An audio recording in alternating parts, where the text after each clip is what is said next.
देश में जैसे जैसे तकनीक एडवांस होती जा रही है, वैसे वैसे साइबर अपराधी भी नए तरीकों से लोगों के साथ ठगी कर रहे हैं। बात सिर्फ फोन घुमाकर ओटीपी पूछने तक नहीं रह गई है, बल्कि अगर आप किसी शादी के कार्ड पर भी क्लिक करेंगे तो हो सकता है कि उसमें छुपा क्यूआर कोड आपका फोन हैक कर ले। और जब एक बार फोन हैक हो गया तो आपके बैंक में जमा राशि खाली होने में वक्त नहीं लगेगा। सवाल यह है कि अभी इन साइबर अपराधियों का कौन कौन सा ट्रेंड देखने को मिल रहा है, हम आपको अपनी इस रिपोर्ट में विस्तार से बताएंगे। ये खबर आपके लिए बेहद जरूरी है। साइबर अपराधियों के ट्रेंड को जानने के लिए के बाद आप ठगी की वारदातों से कैसे बच सकेंगे, देखिए इस रिपोर्ट में।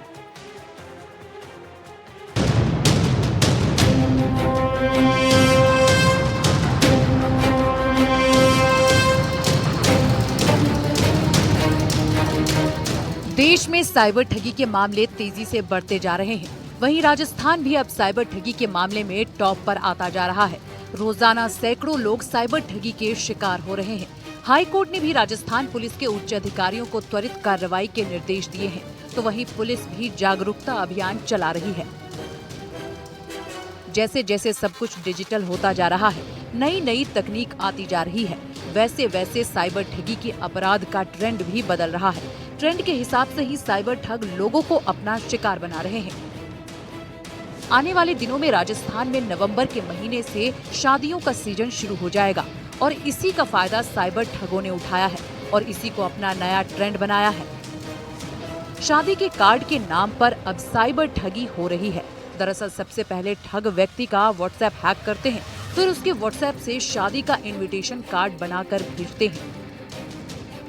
जैसे ही संबंधित व्यक्ति उस व्हाट्सएप इनविटेशन कार्ड को खोलता है तो उसका मोबाइल ही हैक हो जाता है और साइबर ठगी का वो शिकार हो जाता है।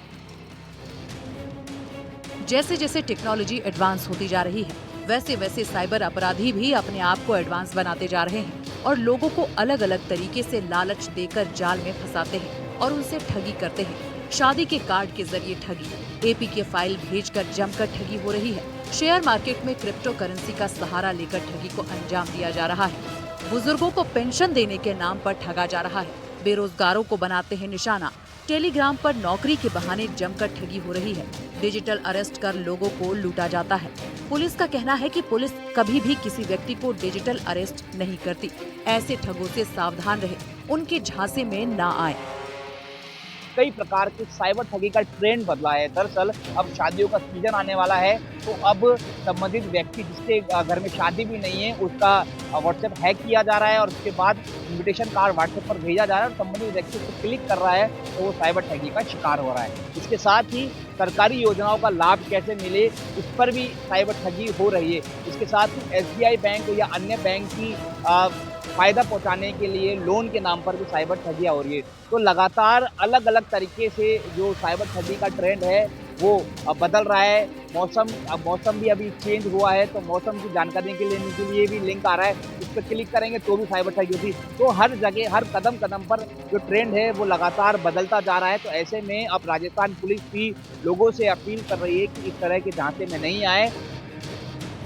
डिजिटल अरेस्ट के अलावा एसबीआई यूनो ऐप भी व्हाट्सएप पर जमकर भेजा जा रहा है। एसबीआई बैंक के कई यूजर हैं, इसलिए एसबीआई ऐप के नाम पर जमकर ठगी की जा रही है।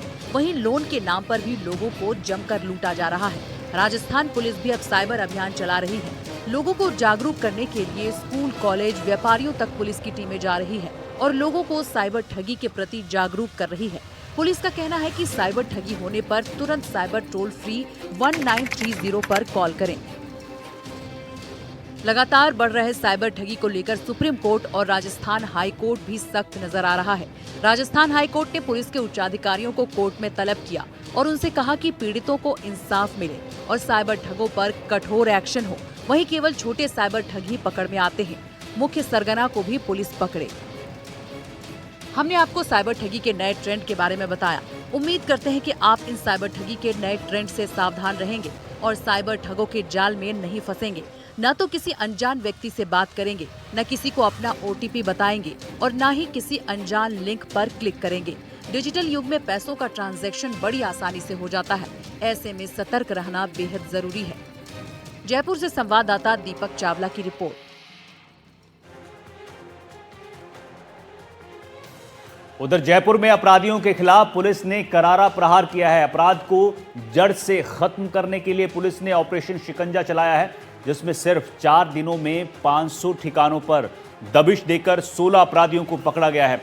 ये स्पेशल टीमें इलाकों में जाती हैं और चप्पे चप्पे पर संदिग्धों के खिलाफ कार्रवाई करती हैं। पुलिस को इस अभियान के तहत सफलता भी मिल रही है। जयपुर से देखिए हमारी ये खास रिपोर्ट।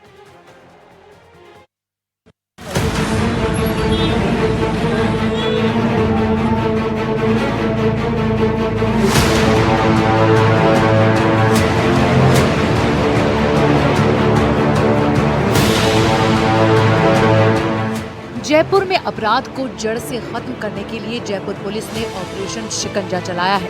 इस ऑपरेशन के तहत पुलिस हथियार, वाहन चोरी, आदतन अपराधी, गैंगस्टर पर कार्रवाई करेगी। बीते 4 दिनों में 500 जगह पर दबिश दी गई है। डीसीपी साउथ राजश्री राज ने साउथ जिले में ऑपरेशन शिकंजा शुरू किया है।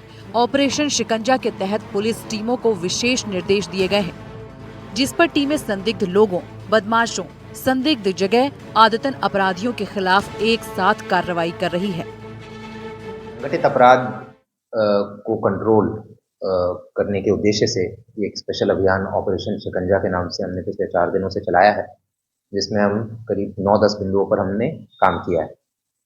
आर्म्स एक्ट और फायरिंग के जो पिछले 10 साल के जो चालानशुदा या संदिग्ध लोग हैं, उनको हम पाबंद कर रहे हैं, उनका डोजियर बनवा रहे हैं, पूछताछ कर रहे हैं, उनके मोबाइल की चेकिंग कर रहे हैं। जैसे सोशल मीडिया पर जो अलग अलग गैंग्स के मेंबर्स और क्रिमिनल्स को जो फॉलो करते हैं, उनका महिमा मंडन करते हैं या लाइक करते हैं, कमेंट करते हैं, उनको भी हम चिन्हित करके उनके विरुद्ध भी कार्रवाई कर रहे हैं।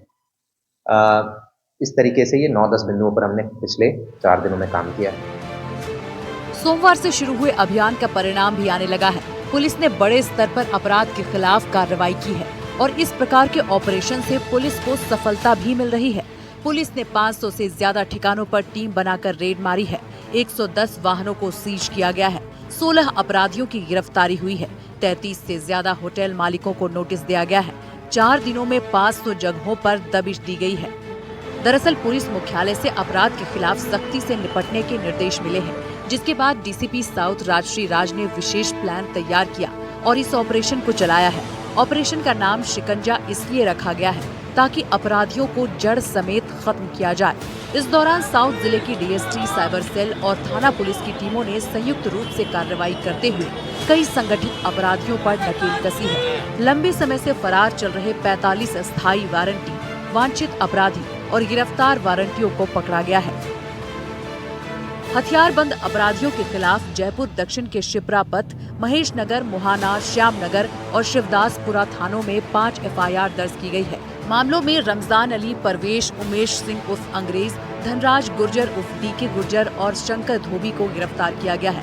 वहीं वारदात में काम लिए जाने वाले 44 चौपहिया और 66 दोपहिया वाहन पुलिस ने कार्रवाई के दौरान जब्त किए। इस दौरान पुलिस ने 33 से अधिक होटल संचालकों को नोटिस भी दिए हैं। सर्च के दौरान पाया गया कि होटल में रुकने वालों से ID नहीं ली गई। संदिग्धों को होटल में रुकवाया गया। होटल में लगे हुए CCTV कैमरे खराब मिले। वहीं रजिस्टर मेंटेन नहीं किया जा रहा था। नियमों के परे जाकर रेंटल वाहन चलाने वाले एक संचालक को भी पुलिस ने गिरफ्तार किया है।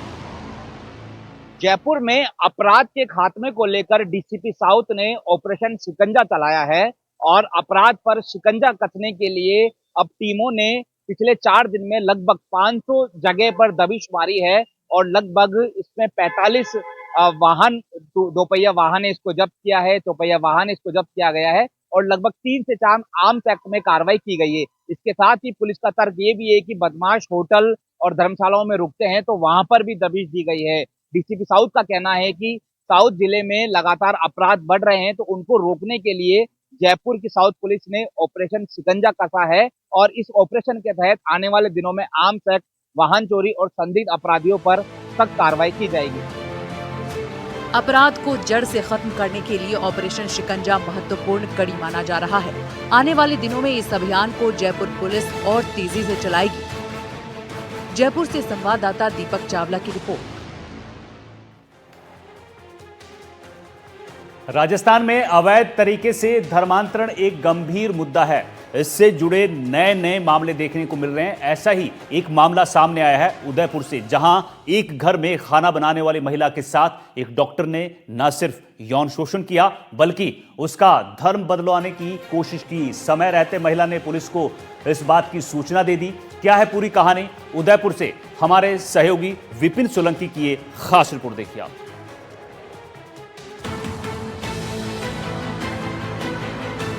प्रदेश में धर्मांतरण एक गंभीर मुद्दा है। कभी प्रेम प्रसंग को आधार बनाकर तो कभी लोगों को मानसिक रूप से प्रभावित कर धर्म परिवर्तन कराया जाता है। उदयपुर के सलूबर से भी एक मामला सामने आया है, जहां पर एक महिला के साथ यौन शोषण किया गया और फिर उस पर धर्म परिवर्तन का दबाव बनाया जाने लगा। ये मामला इसलिए भी गंभीर है क्योंकि यौन शोषण और धर्मांतरण का आरोप एक डॉक्टर पर लगा है। सलूबर कस्बे में स्थित एक प्राइवेट हॉस्पिटल के 2 डॉक्टर पर ये आरोप लगाया गया है। डॉक्टर आमिर मेटिन और डॉक्टर नितिन शाह के खिलाफ ये आरोप लगे हैं। पीड़ित महिला ने अपनी रिपोर्ट में बताया है कि वो तलाकशुदा है, जिस कारण नौकरी की तलाश में सलूबर आई थी। यहाँ निजी हॉस्पिटल के डॉक्टर आमिर के यहाँ खाना बनाने का काम उसे मिला। खाना बनाने के बदले महिला को हर महीने 5,000 रुपए देना तय हुआ। यहाँ पर काम करने के दौरान हॉस्पिटल के डॉक्टर नितिन शाह ने कहा कि डॉक्टर आमिर और वो महिला दोनों सिंगल हैं और साथ जीवन बिता सकते हैं। महिला ने उसका कोई जवाब नहीं दिया। महिला ने आरोप लगाया कि डॉक्टर आमिर ने बुर्का पहनकर खाना बनाने का दबाव बनाया और धर्म बदलकर शादी करने की बात करने लगा। इसके बाद यौन शोषण भी हुआ। ये बात महिला ने नितिन शाह को बताई तो उन्होंने भी कोई सहायता नहीं की। हार कर महिला ने थाने में इस मामले के खिलाफ रिपोर्ट दर्ज करवाई। सलूबर क्षेत्र में एक चौंकाने वाला मामला धर्म परिवर्तन से जुड़ा सामने आया है। इसमें एक निजी हॉस्पिटल में कार्यरत महिला के साथ में पहले दुष्कर्म होता है और उसके बाद में उसके साथ में उसको दबाव बनाकर धर्म परिवर्तन किया जाता है। मामला एक निजी हॉस्पिटल से जुड़ा है। आरोप 2 डॉक्टर के खिलाफ है। दरअसल मामला ये है कि पीड़िता ने रिपोर्ट दर्ज करवाई। रिपोर्ट में बताया कि वह खाना बनाने का काम हॉस्पिटल के ऊपर ही एक फ्लैट बना है, वहाँ पर डॉक्टर रहता है जो कि बिहार का रहने वाला है और यहाँ पर कार्यरत है। उस डॉक्टर के यहाँ पर खाना बनाने का कार्य करती थी। पहले उसके साथ में यौन शोषण किया, उसके बाद में उसका धर्म परिवर्तन करने का दबाव बनाया और शादी करने की बात भी उसने कही। डीएसपी हिरम जोशी ने बताया कि पीड़िता की रिपोर्ट के आधार पर मुकदमा दर्ज कर लिया गया है। उसके बयान भी ले लिए गए हैं और मेडिकल भी करा लिया गया है और आगे की जांच चल रही है। पीड़िता का मेडिकल कराया गया है और उसके कथन लिए गए हैं और अभी अग्रिम अनुसंधान किया जा रहा है। उसके संबंधी अनुसंधान मौका पंचनामा वगैरह बनाया जा रहा है। हर एक एंगल पर विस्तृत अनुसंधान किया जा रहा है। गवाहों के बयान वगैरह दिए जाने हैं। कल ही प्रकरण दर्ज हुआ है, मेडिकल हुआ है। इधर हॉस्पिटल के डायरेक्टर आरोपी नितिन शाह ने कहा कि उस महिला को जानता तक नहीं है। जो भी उसने आरोप लगाए हैं वो निराधार है। मेरे ऊपर जो आरोप लगे वो तो निराधार है। मेरा उस लड़की से कोई लेना देना नहीं है। आमिर मेटिन मेरे यहाँ एम्प्लॉय था, मेरे यहाँ काम करता। उस छोरी को मैंने काम पे नहीं रखा है साहब। मैं उस छोरी को जानता तक नहीं हूँ सर। आज भी आप पूछेंगे तो मैं प्रॉपर में शक्ल नहीं पहचान पाऊंगा उसकी। बस ये है, मेरे ऊपर जो आरोप है वो निराधार है। बाकी तो पुलिस इन्वेस्टिगेशन करेगी सर, और जो होगी चीज़ सामने आएगी और मैं हर चीज़ में मदद करूँगा। हर चीज़ में कोऑपरेट करने को राजी हूँ मैं साहब। मेरी तरफ से कोई किसी तरह का कोई इस तरह का नहीं कहेगा कि तो धर्मांतरण कर या कोई शोषण का, क्योंकि मैं जानता ही नहीं उस छोरी को। नहीं, लड़की के बयान में आधार पर लिखा हुआ है धर्मनिरपेक्ष की बदलाव किया जा रहा है। उसके बारे में आपका क्या कहना है? मैंने तो कभी इस रिलेटेड या किसी भी चीज़ रिलेटेड उससे बात करी ही नहीं सर। राजस्थान में धोखे और जबरदस्ती धर्म परिवर्तन कराने पर रोक है। इस कानून के तहत किसी प्रकार का प्रलोभन देकर या धोखे से धर्मांतरण कराना अपराध की श्रेणी में आता है। इस मामले में दोषी को 14 साल तक की जेल, 5 लाख जुर्माने का प्रावधान है। उदयपुर के इस मामले में भी पुलिस ने संज्ञान लिया है और आरोपियों के खिलाफ मुकदमा दर्ज कर लिया है। उदयपुर से संवाददाता विपिन सोलंकी की रिपोर्ट।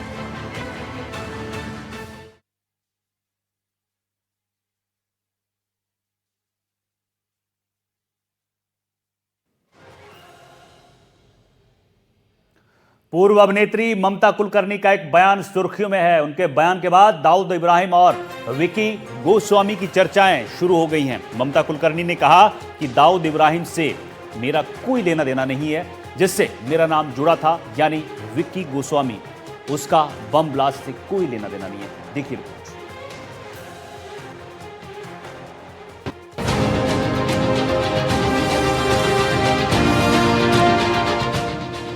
ममता कुलकर्णी एक बार फिर अपने बयानों से चर्चाओं में हैं। उन्होंने कहा, दाऊद इब्राहिम से मेरा कोई लेना देना नहीं है। अभिनेत्री से साध्वी बनी ममता कुलकर्णी छठ पूजा के महाभंडारे में गोरखपुर पहुंची थी। इससे पहले एक प्रेस कॉन्फ्रेंस हुई और ममता कुलकर्णी से दाऊद को लेकर सवाल पूछा गया तो उन्होंने साफ कहा कि मेरा दाऊद से कोई लेना देना नहीं है। दाऊद का कहाँ लेना देना है? दाऊद से मेरा ना दूर से कोई लेना देना नहीं है। किसी एक का नाम जरूर था, लेकिन आप देखोगे उसने कोई बॉम्ब ब्लास्ट या कुछ एंटी नेशनल चीज नहीं की थी देश के अंदर। मैं उसके साथ तो नहीं हूँ, लेकिन वो he is not some terrorist. So you should be, आपको उसका डिफरेंस भी समझ में आना चाहिए।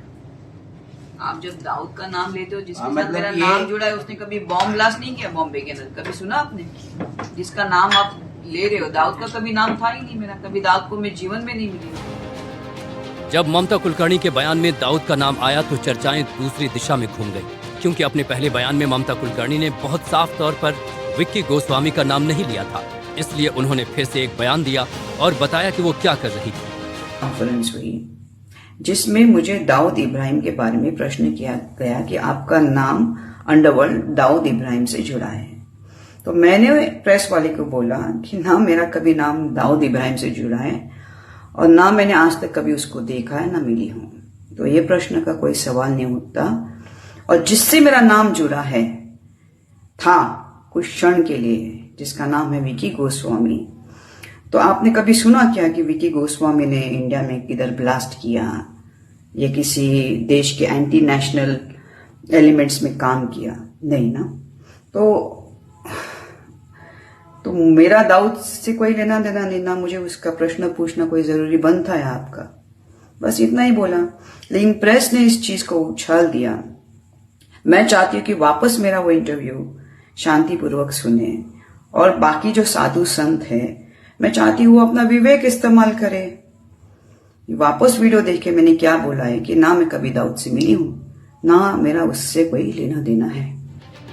अब ममता कुलकर्णी के बयान में जिस विक्की गोस्वामी का जिक्र आ रहा है उसके बारे में आपको बताते हैं। वो विक्की गोस्वामी जिससे कभी ममता कुलकर्णी का नाम जुड़ा था, वो विक्की गोस्वामी मशहूर गैंगस्टर छोटा राजन का करीबी रहा। छोटा राजन का कारोबार विक्की संभालता था। मुंबई में ड्रग्स सप्लाई करने के लिए मशहूर था। विक्की गोस्वामी को ड्रग्स की तस्करी के आरोप में गिरफ्तार किया गया था। दुबई में ड्रग तस्करी के लिए 12 साल की जेल हुई। इस सिलसिले में ममता कुलकर्णी पर भी ड्रग्स तस्करी में लिप्त होने के आरोप लगे थे, लेकिन ममता ने दावा किया था कि वो विक्की के बिजनेस के बारे में कुछ नहीं जानती। ममता ने साफ कहा था कि उनका 2000 करोड़ की ड्रग्स तस्करी से कोई लेना देना नहीं है। विक्की और ममता के लिए ये भी कहा गया कि दोनों ने शादी कर ली है, लेकिन ममता ने साफ किया कि उनकी विक्की से शादी नहीं हुई है और वो सिंगल है। विक्की गोस्वामी एक बड़ा ड्रग्स तस्कर है जो कि लंबे समय तक केन्या में रहकर दाऊद इब्राहिम की ड्रग्स कार्टेल को संभाल रहा था। इसके अलावा वो दुबई और अमेरिका में भी रहा है। 2016 में ठाणे पुलिस ने कुछ नाइजीरियंस को गिरफ्तार किया था, जिन्होंने पूछताछ में खुलासा किया कि वो 30 टन एफीड्रीन केन्या भेजने वाले थे। इसके बाद ठाणे पुलिस ने शोलापुर की फैक्ट्री से 30 टन एफीड्रीन पकड़ी। आरोपियों ने यह भी कहा कि विक्की गोस्वामी दाऊद इब्राहिम के लिए काम करता है और वो विक्की गोस्वामी से इसको लेकर मीटिंग भी कर चुके हैं। 90 के दशक में अपनी खूबसूरत अदाओं से सबका दिल जीतने वाली अभिनेत्री ममता कुलकर्णी अब संन्यास ले चुकी हैं और धर्म की राह पर हैं। 24 जनवरी को किन्नर अखाड़े की महामंडलेश्वर बनी। उन्हें महामंडलेश्वर यमाई ममता नंदगिरी नाम दिया गया। 31 जनवरी 2025 को कुछ विवाद के बाद उनसे महामंडलेश्वर का पद छीन लिया गया। आरोप लगा कि बिना अनुमति के उन्हें महामंडलेश्वर का पद दिया गया है। हालांकि बाद में फिर से उन्हें महामंडलेश्वर का पद वापस मिल गया। ममता कुलकर्णी ने भले ही अब संन्यास ले लिया है, लेकिन उनका जीवन हमेशा विवादों से घिरा रहा है। ममता कुलकर्णी के अंडरवर्ल्ड से रिश्तों को लेकर भी काफी बातें उड़ती रही हैं। इन्हीं सब बातों की सफाई देते हुए अब एक बार फिर दाऊद इब्राहिम का नाम चर्चाओं में आ गया है। Bureau report, NDTV India. तो हथकड़ी में आज के लिए बस इतना ही। बाकी देश दुनिया की खबरों के लिए आप जुड़े रहिए एनडीटीवी के साथ। नमस्कार।